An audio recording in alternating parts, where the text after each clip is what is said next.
France முழுவதுமே அறியப்பட்ட ஒரு ராப்பிசை பாடகி இஸ்லாத்தை நோக்கி வந்து தன்னுடைய உடலை மறைத்து ஹிஜாபை அணிந்து கொண்டால், என்னடா இது, இத்தனை நாட்களாக இப்படி ஒரு நிம்மதி 3 ஆண்டுகளாக எனக்கு கிடைக்கவில்லையே, தொடர்ந்து வந்த சோதனைகளுக்கு மத்தியில் இப்படி ஒரு அமைதியான ஒரு நிலை சுஜூதிலே கிடைக்கிறதே என்று பூரித்து போய்விட்டேன் என்கிறார் சகோதரி டியாம்ஸ் அவர்கள். டிவியில் போய் உட்கார்ந்துட்டாங்க, பேட்டிக்கு மேல் பேட்டி, கேள்விக்கு மேல் கேள்வி கேட்கிறாங்க. ஹிஜாப் அணிஞ்சிருக்கிறீங்களே, முஸ்லீம் பெண்களே ஹிஜாப் அணிகிறது கிடையாது, சில நேரங்களில் நீங்க அணிஞ்சிருக்கிறீங்களே, உங்களுக்கு அன்கம்ஃபர்டபுளா இல்லையா? எனக்கு கம்ஃபர்டபுளா இருக்குது. நான் இதை ஆடையாக பார்க்கவில்லை, இறைவனுடைய கட்டளையாக பார்க்கிறேன். இஸ்லாமிய சகோதரிகளே, இந்த ஹிஜாபை விட்டுவிட்டு வேறு வழிகளை தேடக்கூடிய நம்முடைய சகோதரிகள், டியாம்ஸ் போன்ற சகோதரிகளுடைய இந்த வார்த்தைகளை உணர்ந்து கொள்ள வேண்டும்.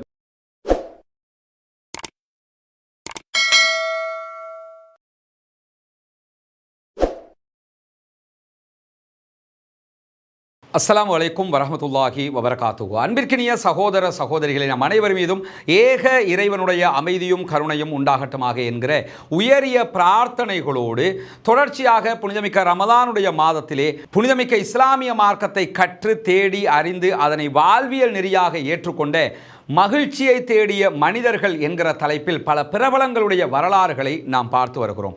அந்த வகையில் கடந்த சில நாட்களாக பல முக்கியமான நபர்களுடைய வரலாற்றுகளை பார்த்திருக்கக்கூடிய நாம் இன்றைக்கு பார்க்க இருக்கிற வரலாறும் மிக முக்கியமான ஒரு வரலாறாக இருக்கிறது. அது யாருடைய வரலாறு என்று சொன்னார், ஒரு இளம் பெண்மணி பற்றிய வரலாறாக இருக்கிறது. 2006ஆம் ஆண்டுகளில் பிரான்சிலே ராப் பாப்பிசை பாடலிலே மிக முன்னணியில் இருந்த ஒரு பெண்மணியாக இருக்கிறார். பிரான்ஸ் முழுவதுமே அறியப்பட்ட ஒரு ராப்பிசை பாடகி இஸ்லாத்தை நோக்கி வந்து தன்னுடைய உடலை மறைத்து ஹிஜாபை அணிந்து கொண்டால் அந்த நாடு அவரை எப்படி பார்க்கும்? குறிப்பாக பிரான்ஸ் என்றாலே இஸ்லாமிய எதிர்ப்பு என்பது அடிக்கடி ஏற்படக்கூடிய ஒரு நாடாக இருக்கிறது. தொடர்ந்தும் அவர்கள் இஸ்லாத்தை எதிர்க்கக்கூடிய பல கருத்துக்களை பகிரங்கமாகவே வெளியிடுவார்கள். அப்படியான ஒரு ஊரில் மிக உச்சகட்ட பிரபலமாக இருந்த ஒருவர் இஸ்லாத்தை நோக்கி வந்தால் அவருடைய நிலை எப்படி இருக்கும் என்பதை ஊகிக்க கூட முடியாமல் இருக்கும். ராப் இசை துறையிலே உச்சம் தொட்டிருந்த சகோதரி டியாம்ஸ் அவர்கள்தான் இஸ்லாத்தை ஏற்றுக்கொண்டு தன்னுடைய வாழ்வியல் நெறியாக இஸ்லாத்தை மாற்றிக்கொண்டு பல இன்னல்களுக்கு மத்தியிலே இஸ்லாத்தையே வாழ்க்கையாக மாற்றி இன்றைக்கும் வாழ்ந்து கொண்டிருக்கிறார். ராப் இசை உலகுக்குள் சகோதரி டியாம்ஸ் அவர்கள் 2006 நுழைகிறாங்க. அவருடைய முதல் ராப் இசை ஆல்பம் பிரான்சிலே 2006 முதல் நாளிலேயே 50,000 பிரதிகள் விற்பனையாகியது. இதுதான் பிரான்சினுடைய வரலாற்றில் ராப் இசையில் மிக அதிகமாக விற்பனையான ஒரு ஆல்பமாக அறியப்பட்டது. அதைத் தொடர்ந்து அவர் வெளியிட்ட எல்லா ஆல்பங்களுமே மிக முக்கியமான விற்பனையில் சாதனை படைத்துக் கொண்டே இருந்தது. இன்னைக்குன்னா ஒரு வீடியோவை பண்ணாங்கன்னா யூடியூப்ல பதிவேற்றம் பண்ணுவாங்க அல்லது வேறொரு பிளாட்ஃபார்மில் பதிவேற்றம் பண்ணுவாங்க. இதுதான் இன்றைய நிலையாக இருக்கிறது. ஆனால் அன்றைய காலகட்டங்களில், டிஜிட்டல் இல்லாத காலகட்டங்களில் ஆல்பங்களாக மொத்தமாக வெளியிடுவார்கள். கேசட்டுகளாக வாங்கிட்டு மக்கள் போவாங்க. அதிலே விற்பனை உச்சகட்டத்தை தொட்டு கொண்டிருக்கக்கூடிய ஒரு நிலை இருந்தது. அந்த நேரத்திலேயே முதல் ஆல்பமே அவருக்கு 2.6 மில்லியன் யூரோக்களை வருமானமாக ஈட்டி கொடுத்தது என்றால் எவ்வளவு பெரிய பாடகியாக அவங்க இருந்திருப்பாங்கிறத ஊகிச்சு பார்த்துக்கிறங்க. அதைத் தொடர்ந்து 2007ஆம் ஆண்டு பிரான்சினுடைய உயரிய 3 மியூசிக் விருதுகளும் அவர்களுக்கு கிடைக்கிறது. மீண்டும் 2009 சகோதரி டியாம்ஸ் அவர்கள் வெளியிட்ட ஆல்பம் பிரான்ஸ் அளவுல முதலிடத்தை பிடித்து 3 லட்சம் பிரதிகள் விற்று தீர்த்தது என்கிற தகவல்களும் பதிவாகி இருக்குது. இதெல்லாம் நம்ம எதுக்காக சொல்ல வர்றோம்னா, நம்ம சொல்றதுக்கு முன்னாடி அவங்களே இந்த தகவலை சொல்லி என்ன சொல்றாங்கன்னா, நான் எப்படி வாழ்ந்தேன், எப்படிப்பட்டவள் என்பதை நீங்கள் தெரிந்து கொள்வதற்காக இந்த தரவுகளை சொல்கிறேன் என்கிறார்கள். இவ்வளவு ஒரு முக்கியமான ஒரு பிரபலமாக பப்ளிக் ஃபிகராக இருந்தவர்கள் தான் சகோதரி டியாம்ஸ் அவர்கள். ஆனால் இன்றைக்கு அவருடைய வாழ்வியல் மொத்தமாக மாறி இருக்கிறது. அது எப்படி மாறியது என்று சொன்னால், காலப்போக்கில் சகோதரி டியாம்ஸ் அவங்க புகழ்ல உச்சில இருக்கிறாங்க. நண்பர்கள் வட்டம் பெருகுகிறது. அவருடைய பழக்க வழக்கங்கள் மாறுகிறது. தொடர்ச்சியாக அவர்கள் மேற்கொண்டு வந்த போதை பழக்க வழக்கத்தினூடாக மொத்தமாக போதைக்கு அடிமையாகிறார்கள். இந்த போதைக்கு அடிமையானதுல உடல் வலிமை குன்றுகிறது, மன வலிமை குன்றுகிறது, மன உளைச்சலுக்கு உள்ளாகி விடுகிறார்கள். இதனால் கிட்டத்தட்ட 3 ஆண்டுகள் ராப் இசை துறையை விட்டு வெளியேறுகிறார்கள். வீட்டிலேயே தஞ்சமடைகிறார்கள். வீட்டை விட்டு வெளியே வரவே இல்லை. பல மனோ தத்துவ நிபுணர்கள்ட்ட போறாங்க. மன அளவில் ட்ரீட்மெண்ட் எடுக்கிறாங்க, உடல் அளவில் ட்ரீட்மெண்ட் எடுக்கிறாங்க, எதுவுமே தனக்கு செல்லுபடியாகவில்லை, வாழ்க்கையே வெறுத்து போய்விட்டது என்கிறார் சகோதரி டியாம்ஸ். தனிமையில் இருப்பேன், தனிமையில் அழுவேன், உறவுகளை தேடுவேன், ஆனால் எவர் வந்தாலும் எனக்கு பிடிக்காது, தனிமையே வாழ்க்கை என்று இருந்தேன், வாழ்வே வெறுத்து போய் என்னுடைய வாழ்க்கை பயணித்துக் கொண்டிருக்கக்கூடிய நேரத்தில் நான் இப்படி நோய்வாய்ப்பட்டிருக்கிறேன், உளவியல் ரீதியாக பாதிக்கப்பட்டிருக்கிறேன் என்பதை அறிந்து என்னுடைய ஒரு வகுப்பு தோழி என்னை பார்ப்பதற்காக வந்தார் என்கிறார் சகோதரி டியாம்ஸ் அவர்கள். அந்த வகுப்பு தோழி ஒரு இஸ்லாமிய பெண்ணாக இருந்தாங்க, இவங்களோட கிளாஸ்மேட்டாக இருந்தவங்க. அவங்க இவங்களை பார்க்க வர்றாங்க, வந்து என்ன பண்றாங்கன்னா ரொம்ப ஆறுதல் சொல்கிறார்கள் சகோதரி டியாம்ஸ் அவங்களுக்கு. ஆறுதல் சொன்னது மட்டுமல்லாம அவங்க வந்து பேசிக்கிட்டு இருந்த அந்த நேரத்தில் தொழுகைக்கான நேரமாகி விட்டது. உடனே சகோதரி டியாம்ஸ்ட வந்த இஸ்லாமிய சகோதரி என்ன சொல்றாங்கன்னா, தொழுகைக்கு டைம் ஆயிடுச்சு, உங்க வீட்டில் நான் தொழுதுக்கலாமான்னு கேட்குறாங்க. ஆமா தாராளமாக தொழுதுக்கிறங்க அப்படின்னா என்னன்னு கேட்குறாங்க. எங்களுடைய மார்க்கத்தில் இப்படி ஒரு வழிபாடு இருக்கிறது, நாங்கள் 5 நேரம் இறைவனை வழிபடுவோம், அவனிடத்திலே எங்களுடைய குறைகளை முன்வைப்போம், பிரார்த்தனைகளை முன்வைப்போம் என்று தொழுகையினுடைய மகத்துவம், தொழுகையினுடைய செய்திகளை எல்லாம் சகோதரி டியாம்ஸுக்கு அவங்க எடுத்து சொல்றாங்க. அந்த சொல்லுகிற நேரத்தில் என்ன சொல்றாங்கன்னா, ஒன்றும் கவலைப்படாதீங்க, உங்களுக்கு இறைவன் வழிகாட்டுவான், நான் வணங்குகிற அல்லாஹ்விடத்திலே உங்களுக்காக நான் பிரார்த்தனை செய்கிறேன், உங்களுக்கு அதற்குரிய நட்பலன்கள் எல்லாம் கிடைக்கும், மீண்டும் நீங்கள் மீண்டு வருவீர்கள் என்கிற செய்திகளை அந்த சகோதரிக்கு சொல்லும் போது சகோதரி டியாம்ஸ் அவங்க என்ன சொல்றாங்கன்னா, எனக்கு இந்த செய்தியெல்லாம் காதில் வந்து விழும்போது பெரிய ஆறுதலாக அது அமைந்து விட்டது. என்னுடைய சக தோழி தொழுகைக்காக அனுமதி கேட்டால் தொழுங்கள் என்று சொல்லிவிட்டேன், அவள் சென்று உது கடமையை முடித்துவிட்டு வந்தாள். வந்து தொழுகைக்கு தயாராகிற போது சகோதரி டியாம்ஸ் என்ன கேட்குறாங்கன்னா, உங்களோட சேர்ந்து நானும் தொழலாமா அப்படின்னு கேட்குறாங்க. கேட்கும்போது அந்த இஸ்லாமிய சகோதரி தாராளமாக தொழுங்க அப்படின்னு சொல்கிறாங்க. உடனே அவங்களும் அந்த இஸ்லாமிய பெண்களை போன்ற ஆடை முறைகளை மாற்றிக்கொண்டு வந்து தொழுகையில் நானும் கலந்து கொண்டேன். அந்த குறித்த என்னுடைய தோழியோடு நின்று அவர் செய்வதை போன்றெல்லாம் நான் செய்து சுஜூதுக்கு நான் சென்றேன், என்னுடைய தலையை கொண்டு போய் பூமியிலே வைத்தேன், இறைவனிடத்திலே பணிந்த அந்த நிமிடம் எனக்குள் ஒரு பெரிய மாற்றம் வந்தது, ஒரு வித்தியாசமாக உணர்ந்தேன், அப்படியே என்னுடைய சுமைகளை பூமியிலே தூக்கி வைத்ததாக உணர்ந்து விட்டேன். என்னடா இது, இத்தனை நாட்களாக இப்படி ஒரு நிம்மதி 3 ஆண்டுகளாக எனக்கு கிடைக்கவில்லையே, தொடர்ந்து வந்த சோதனைகளுக்கு மத்தியில் இப்படி ஒரு அமைதியான ஒரு நிலை சுஜூதிலே கிடைக்கிறதே என்று பூரித்து போய்விட்டேன் என்கிறார் சகோதரி டியாம்ஸ் அவர்கள். நபிகள் நாயகம் ஸல்லல்லாஹு அலைஹி வஸல்லம் அவர்கள் சொன்னார்கள், குர்ரத்து ஐனி ஃபிஸ்ஸலா, என்னுடைய கண் குளிர்ச்சியே தொழுகையில் தான் இருக்கிறது என்றார்கள். ஏன்னா தொழுகைங்கிறது 5 நேரம் எதற்காக தரப்பட்டிருக்கிறது என்றால், நீங்கள் தூங்கி எழும்புகிற நேரத்தில் உங்களுடைய மனச்சுமைகளை எல்லாமே ஃபஜ்ருடைய நேரத்திலே அல்லாஹ்விடத்திலே கொண்டு போய் கொட்டிவிட முடியும், அல்லாஹ்விடத்திலே ஒப்படைத்து விட முடியும். ஃபஜ்ரில் இருந்து லுகர் நண்பகல் வரைக்கும் ஏற்படுகிற பல சுமைகளுக்கு லுகருடைய நேரத்தில் நீங்கள் போய் தொழுது பூமியில் தலையை வச்சு, இறைவா உங்ககிட்டே நான் வந்துட்டேன், நீ தான் எனக்கு பொறுப்பாளன் என்று சொல்லுகிற போது அத்தனை சுமைகளையுமே அள்ளி அல்லாஹ்விடத்திலே ஒப்படைத்து விடுகிறோம். நம்முடைய மனது கிளியர் ஆகி விடுகிறது. அதற்கு பிறகு கொஞ்சம் ஈவினிங் சூரியன் சாய்கிற போது அசர் என்கிற ஒரு தொழுகை, அந்த நேரத்தில் போய் அதற்கிடையில் நடந்ததெல்லாம் ஒப்புவிச்சிருவோம். அதற்கு பிறகு மக்ரிப், அதற்கு பிறகு ஈஷா, தூங்குவதற்கு முன்பதாகவும் இறைவனிடத்திலே சென்று, இறைவா என்னுடைய வாழ்க்கையில் இன்றைய நாள் இப்படி கழிந்திருக்கிறது, உன்னிடத்திலே எல்லா பொறுப்பையும் தந்து விடுகிறேன் என்று பொறுப்பை ஒப்படைத்து விட்டு நிம்மதியாக தூங்கச் செல்கிற போது, சில பிரார்த்தனைகளை ஓதிக்கொண்டு தூங்குகிற போது அல்ஹம்துலில்லாஹ் அல்லாஹுடைய அருளால் நிம்மதியான தூக்கம் கிடைத்துவிடும். நிம்மதியை தேடி அலைகிற பல கோடிக்கணக்கான மக்களுக்கு இஸ்லாம் நிம்மதியை அசால்ட்டாக கொண்டு வந்து கொடுத்து விடுகிறது. சகோதரி டியாம்ஸ் அவர்கள் சுஜூதிலே நிற்கிற போது ஒவ்வொரு கணமும் அதை உணர்கிறார்கள். இந்த ஒரு நிம்மதியை நான் எங்குமே அடையவில்லை, இது என்ன வித்தியாசமாக இருக்கிறது என்று தொழுகை முடித்ததற்கு பிறகு இது தொடர்பாக குறித்த தன்னுடைய சக தோழியிடத்தில் நிறைய கேள்விகளை முன்வைக்கிறார்கள். இஸ்லாம்டா என்ன, நீங்க அப்படி என்ன பண்றீங்க, இந்த எனக்கு ஒரு நிம்மதி திடீரென்று கிடைத்தது, அது கிடைப்பதற்கு என்ன அடிப்படை என்றெல்லாம் கேட்கும்போது அவங்க என்ன பண்றாங்கன்னா, தனக்கு தெரிந்த பதில்களை சொல்லிவிடுகிறார்கள். மேலதிகமான பதில்களை எங்களுடைய மார்க்க அறிஞர்களிடத்தில் நீங்கள் கேட்டு தெரிந்து கொள்ளலாம் என்கிற வழிகாட்டலையும் கொடுக்கிறார்கள். தொடர்ந்து அவங்களுக்கு திருமறை குர்ஆன் ஒப்படைக்கப்படுகிறது. சகோதரி டியாம்ஸ் அவங்க மன உளைச்சல்ல இருந்தவங்களுக்கு குர்ஆன் மிக பெரும் மன ஆறுதலாக மாறிவிட்டது. பல பேருக்கு அப்படித்தான் மாறி இருக்கிறது. குறிப்பாக அன்பிற்கினிய சகோதர சகோதரிகளே, நமக்கெல்லாம் தெரியும், தொடர்ந்து நம்முடைய வீடியோக்கள்ல இலங்கையினுடைய கிழக்கு மாகாணம் பொத்துவில் பகுதிகளில் புனிதமிக்க இஸ்லாமிய மார்க்கத்தை வாழ்க்கை நெறியாக தேர்வு செய்து கொண்ட 17 14 குடும்பங்களுக்கான ஒரு வீட்டு திட்டம் அமைத்து கொடுப்பதற்கான ஒரு முயற்சியை கையில் எடுத்திருக்கிறோம். அது தொடர்பான செய்திகளை நம்ம உங்கள்கிட்ட சொல்லி வர்றோம். புனிதமிக்க ரமதானுடைய மாதமாக இருக்கிறது.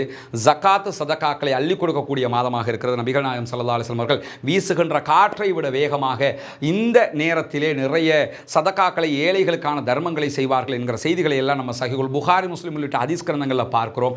அதே நேரத்தில் இஸ்லாம் கொடுத்திருக்கக்கூடிய மிகப்பெரிய ஒரு நன்மையான காரியம் என்னன்னா 8 கூட்டத்தாருக்கு ஜகாத்தை நாம் பங்கு வைக்க முடியும். அதிலே மிக முக்கியமான ஒரு கூட்டத்தார் தான் முஅல்லஃபத்துல் குலூப், உள்ளங்கள் ஈர்க்கப்படுகிறவர்கள், இஸ்லாத்தை நோக்கி கவரப்படுகிறவர்களுக்கு நாம் ஜகாத்து பணங்களை கொடுக்க முடியும். தொடர்ந்து பல கட்டங்களில் பல பேருக்கும் நீங்கள் ஜகாத்துகளை வழங்கி வருவீங்க.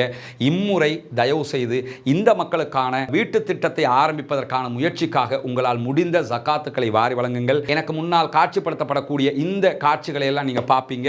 அந்த மக்களுடைய நிலைகளை தான் நம்ம காட்சிப்படுத்தி கொண்டிருக்கிறோம். அவ்வளவு ஒரு அடிமட்ட நிலையில் அவர்களுடைய பொருளாதாரம் இருக்கிறது. யானை தொல்லை, பல தொல்லைகளோடு வாழ முடியாத அளவுக்கு இருக்கக்கூடிய ஒரு வீட்டுக்குள்ளே தான் அவங்க வாழ்ந்து கொண்டிருக்கிறாங்க, குடிசைகளுக்குள்ளே வாழ்ந்து கொண்டிருக்கிறாங்க. அந்த காட்சிகளை நம்ம உங்களுக்கு தொடர்ந்து காட்டி கொண்டிருக்கிறோம். எனவே அந்த மக்களுக்காக உங்களுடைய ஜகாத்து நிதிகளை ஒதுக்குங்கள். பல பேருக்கும் நீங்கள் பங்கு வைக்கிற நேரத்தில் அவங்களுக்காகவும் ஒரு தொகையை ஒதுக்கினீங்கன்னா நாம் அத்தனை பேரும் ஒன்று சேர்ந்து கரம் கோர்க்கிற போது அந்த வீட்டு திட்டத்தை முடிவுக்கு கொண்டு வந்து விட முடியும். வெறும் 14 குடும்பங்களுக்கான வீடுகளைத்தான் நாம் அமைக்க இருக்கிறோம். எனவே இதற்காக உதவி செய்ய விரும்புகிறவர்கள் முன்னால் தெரிகிற நம்முடைய தொலைபேசி மற்றும் வாட்ஸ்அப் இலக்கத்திற்கு தொடர்பு கொள்ள முடியும். முன்னால் தெரிகிற நம்முடைய அக்கவுண்ட் நம்பருக்கு நீங்கள் நேரடியாக நம்முடைய ஜகாத்து தான தர்மங்களை அனுப்ப முடியும். சில நாடுகளில் இருந்து இந்த அக்கவுண்ட்டுக்கு பணம் அனுப்ப முடியாது என்று சொல்லக்கூடிய சகோதரர்கள் முன்னால் தெரிகிற என்னுடைய வாட்ஸ்அப் மற்றும் தொலைபேசி இலக்கத்திற்கு தொடர்பு கொள்கிற போது அதற்கான மாற்று வழிகளையும் உத்தியோகபூர்வமாக சட்ட ரீதியாக உங்களுக்கு வழிகாட்டுவதற்கு தயாராக இருக்கிறோம். எனவே அந்த அடிப்படையில் அந்த மக்களுக்காக உங்களுடைய ஜகாத்துக்களை ஒதுக்கி தாருங்கள். அல்லாஹு தஆலா நம் அனைவரையும் நல்ல காரியங்களில் ஒன்றிணைப்பானாக என்கிற கோரிக்கையும் இந்த இடத்திலே முன்வைத்துக் கொள்கிறேன். உலக புகழ் பெற்ற பாப்பிசை பாடகராக இருந்த மைக்கேல் ஜாக்சனே கடைசியாக திருமறை குர்ஆனின் பக்கம் விரைந்தார் என்கிற வரலாறு இருக்கிறது. அதை நாம் பின்னாடி பார்க்க இருக்கிறோம். ஆனால் அவருக்கும் குர்ஆன் தான் மன நிம்மதியை கொடுத்தது. சொத்துக்கள் நிம்மதியை தரவில்லை, புகழ் நிம்மதியை தரவில்லை, உலக மக்களுக்கு மத்தியில் இருந்த மரியாதை, கௌரவம், அந்தஸ்து எதுவுமே நிம்மதியை தரவில்லை. இறைவனுடைய வேதம் நிம்மதியை கொடுத்திருந்தது. அந்த அடிப்படையில் குர்ஆனை படிக்கிறாங்க, படிச்சுக்கிட்டே இருக்கிறாங்க. குர்ஆனுடைய ஒவ்வொரு கட்டமும் அவருக்கு மாற்றத்தை கொடுத்து கொண்டிருக்கும் போது நேரடியாக அங்கிருந்து கிளம்பி மொரீஷியஸ் போறாங்க. மொரீஷியஸுக்கு போய் தனக்கு இஸ்லாம் தொடர்பாக இருந்த எல்லா கேள்விகளையும் இஸ்லாமிய அறிஞர்களிடத்தில் கேட்டு படித்து அறிந்து அனைத்துக்கும் விடை தேடுகிறார்கள். எனக்கு இஸ்லாம் பற்றிய பூரண தெளிவு வந்துவிட்டது என்று மீண்டும் அவர்கள் பிரான்சுக்கு ரிட்டர்ன் வந்து பிரான்ஸில் இருக்கக்கூடிய தன்னுடைய மிக நெருங்கிய நண்பராக இருந்த தனக்கு எல்லா வகையிலும் உதவியாக இருந்த ஒரு சகோதரர், இஸ்லாமிய சகோதரரை பிரான்சினுடைய பெரிய பள்ளிவாசலுக்கு சென்று அவரோடு திருமண பந்தத்தில் இணைகிறார்கள். அவ்வளவுதான். என்ன நடக்குதுன்னா, கல்யாணம் பண்ணிட்டு பள்ளியை விட்டு வெளியே வர்றாங்க. ஊடகங்களுக்கெல்லாம் ஒரு பெரிய செய்தி போகுது. நம்முடைய நாட்டில் புகழ்பூத்த ராப்பிசை பாடகி ஒரு இஸ்லாமியரை திருமணம் முடித்து விட்டார். ஊடகங்களெல்லாம் மைக்கை நீட்டிக்கிட்டு பள்ளிக்கு வெளியில் வந்து நிற்கிறாங்க. அவர் பள்ளியை விட்டு வெளியே வர்றாங்க. ஹிஜாபு அணிந்து இஸ்லாமிய பெண்களுடைய உடலை மறைக்கிற ஆடை அணிந்து வெளியே வருகிறார்கள். அவர்களுக்கே ஷாக் ஆகிடுச்சு. யாரடா நம்ம பார்த்துக்கிட்டு இருக்கிறோம்? டியாம்ஸா இல்லது வேற யாருமா அப்படின்னு சொல்லி பார்த்துக்கிட்டு இருக்கும்போது சகோதரி டியாம்ஸ் அவர்கள் தைரியமாக ஊடகங்களை வந்து சந்திக்கிறார்கள். அந்த நேரத்தில் பிரான்சினுடைய பிரபல தொலைக்காட்சியாக இருக்கக்கூடிய TF1 தொலைக்காட்சி உங்களை நாங்கள் பேட்டி எடுக்க வேண்டும் வாருங்கள் என்று அழைக்கிறது. அதற்கும் நான் தயார் என்று தைரியமாக தொலைக்காட்சியை எதிர்கொள்ள செல்கிறார். அங்கே போனால் சுற்றி வளைச்சி சகோதரி டியாம்ஸ்ட தொலைக்காட்சியில் இருந்தவங்க பல கேள்விகளை திட்டமிட்டு தொடுக்கிறார்கள். இவரை எப்படி வீழ்த்தணும்லாம் நினைக்கிறாங்க. பல கேள்விகளை கேட்கிற அதே நேரத்தில் பிரான்சினுடைய அப்போதைய அதிபராக இருந்த நிக்கோலஸ் சர்கோசி என்ன பண்றாருன்னா, இந்த செய்தி கேள்விப்பட்டு ஊடகங்கள்ட்ட அவர் என்ன பேசுறாருன்னா, ஹிஜாப் என்பது வெளிநாட்டு கலாச்சாரம், அதை உள்நாட்டுக்குள் அனுமதிக்க மாட்டோம், அதற்கு பிரான்சிலே வரவேற்பு கிடையாது, ஹிஜாப் அணிஞ்சுக்கிட்டு இங்க சுத்துறதுக்கு யாரும் வர வேணாம் என்று சொல்லி நேரடியாக ஜனாதிபதியை என்ன பண்றாங்கன்னா, சகோதரி டியாம்ஸை நோக்கி பேசுவதை போன்று ஹிஜாப் அணிஞ்சிட்டு அவங்க தானே வெளியே வந்திருக்காங்க. இப்ப அந்த நேரத்தில் இந்த பேச்செல்லாம் பேசுறாங்க. அதை கூட பொருட்படுத்தல. டிவியில போய் உட்கார்ந்துட்டாங்க. பேட்டிக்கு மேல் பேட்டி, கேள்விக்கு மேல் கேள்வி கேட்கிறாங்க. ஹிஜாப் அணிஞ்சிருக்கிறீங்களே, முஸ்லிம் பெண்களே ஹிஜாப் அணிகிறது கிடையாது. சில நேரங்களில் நீங்க அணிஞ்சிருக்கிறீங்களே, உங்களுக்கு அன்கம்ஃபர்டபுளா இல்லையா? எனக்கு கம்ஃபர்டபுளா இருக்குது. நான் இதை ஆடையாக பார்க்கவில்லை, இறைவனுடைய கட்டளையாக பார்க்கிறேன். இஸ்லாமிய சகோதரிகளே, இந்த ஹிஜாபை விட்டு வேறு வழிகளை தேடக்கூடிய நம்முடைய சகோதரிகள், டியாம்ஸ் போன்ற சகோதரிகளுடைய இந்த வார்த்தைகளை உணர்ந்து கொள்ள வேண்டும். ஹிஜாபை நான் வெறும் கலாச்சார ஆடையாக பார்க்கவில்லை, இஸ்லாமிய பெண்களுடைய ஆடையாக பார்க்கவில்லை, இறைவனுடைய கட்டளையாக பார்க்கிறேன். எனவே அதிலே எனக்கு எந்த விதமான அன்கம்ஃபர்டபுளும் கிடையாது, கம்ஃபர்டபுளாக இருக்கிறது, தெளிவாக உணர்கிறேன், நிம்மதியாக உணர்கிறேன் உணர்கிறேன், அமைதியாக உணர்கிறேன் என்று ஹிஜாபை பற்றி விளக்கம் கொடுக்கிறார். முஸ்லிம்கள் தீவிரவாதத்தை போதிக்கிறார்களே என்று கேட்கும்போது அது ஊடகங்கள் கட்டமைத்த கட்டுக்கதையை தவிர இஸ்லாமோ முஸ்லிம்களோ அப்படிப்பட்டவர்கள் இல்லை என்கிறார்கள். உங்களுக்கு அப்படி இஸ்லாம் என்னதான் தந்தது என்று சொல்லும்போது பிரான்ஸ் தராத நிம்மதியை தந்தது, பணம் தராத நிம்மதியை தந்தது, இந்த செல்வாக்கு தராத நிம்மதியை தந்தது, போதையிலிருந்து என்னை மீட்டெடுத்தது, மன நிம்மதியின் பால் அழைத்து சென்றது இஸ்லாம் மார்க்கம்தான். இந்த நிம்மதியை இந்த உலகத்தில் வேறு யாரும் தரவில்லை. நான் பிறந்ததே எதற்காக என்கிற கேள்வியை பலமுறை கேட்டு தேடி அலைந்திருக்கிறேன். அந்த கேள்விக்கு பதில் தந்தது இஸ்லாம் தான் என்றார்கள் சகோதரி டியாம்ஸ் அவர்கள். குறிப்பாக சொல்கிறார்கள், நான் எதற்காக பிறந்தேன், மரணத்திற்கு பிறகு உண்டான என்னுடைய வாழ்க்கை எப்படி இருக்க போகிறது, இந்த உலகத்திலே நான் எப்படி வாழ வேண்டும் என்பதையெல்லாம் எனக்கு இஸ்லாம் தான் கற்றுத்தந்தது. நீங்களும் இஸ்லாத்தை படிக்கும் போது இதையெல்லாம் உணர்வீர்கள். சில கேள்விகளுக்கு நான் பதிலை சொல்லுவேன், நீங்கள் பதிலை தெரிந்து கொள்ளலாம், ஆனால் உணர முடியாது என்றார் சகோதரி டியாம்ஸ் அவர்கள். உண்மையும் அதுதான். சில விவகாரங்களை நமக்கு உணர முடியாதுங்க. அவங்க இஸ்லாத்துக்கு வந்த அந்த நேரம் அவங்களுக்கு எப்படி இருந்ததுங்கிறத அவங்க தான் உணர முடியும், நம்மால் உணர முடியாது. அந்த அளவு தூரம் நான் இதனால் ஈர்க்கப்பட்டேன் என்று ஹிஜாபை அணிந்து கொண்டு பள்ளிவாசலுக்கு வெளியிலே வந்து ஊடகங்களை சந்தித்து பின்னால் தொலைக்காட்சிக்கே சென்று ஊடக வெளிச்சத்துக்கு மத்தியிலே அத்தனை கேள்விகளுக்கும் பதிலளித்தவர் மொத்தமாக ராப் இசையிலிருந்து வெளியேறினார், தன்னுடைய தொழிலை விட்டு வெளியேறினார், இஸ்லாமிய மார்க்கத்தை பிரச்சாரம் செய்கிற ஒருவராக மாறினார்.